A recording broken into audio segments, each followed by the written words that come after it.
get asked a lot about how we go about pitching. We are successful. I won't describe conversion rates, but it's above 90%.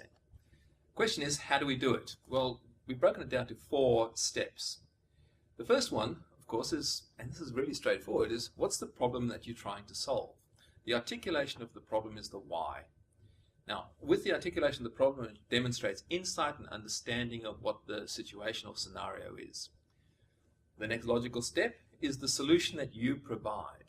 Now, again, problem and solution is really what the whole point around pitching is invariably anyway. It's about trying to resolve, support, and assist in helping someone with a dilemma, with a challenge.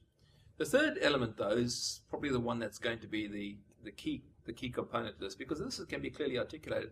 Why you? What's the point of differentiation that makes you stand out from the rest of the field? Now, this is to demonstrate credibility, the history that you bring, but a lot of it's got to do with the style in which you hold and deliver the pitch. In other words, a sense of quiet assuredness, not an arrogance, and certainly no timidity. And this why you is an experience they will have of you. A lot of the convincing that goes on around decision making about people is at this point here, and it's not only about their history, it's not only about their story, it's also their experience of you. The final step, of course, is to ask, and this is to ask for the business, to ask for what it is that you want. So when we have that structure, identification of the problem, articulation of the solution, why you, and the ask, you've set the key components to a good pitch. Now, a lot of people can do this. They can really work on this and practice it. The magic comes in the Q&A, because that's where the objections, where the fears, the uncertainties and doubts will be elevated and raised.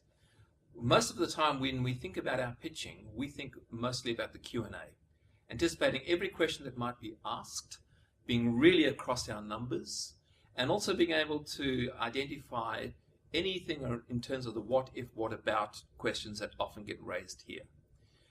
Part of the Q&A response, of course, is also to hold your integrity, not to get defensive, not to get whiny, not to go into fluster or a sense of just desperately trying to make a good impression. Do the work on the Q&A. So the 4 steps that allow you to pitch well is identify problem, come up with solution, why you and the ask, and then the Q&A. Do the depth analysis in regards to the what ifs and the what abouts, be across the numbers, and hold the state. That's how we do pitching. It works.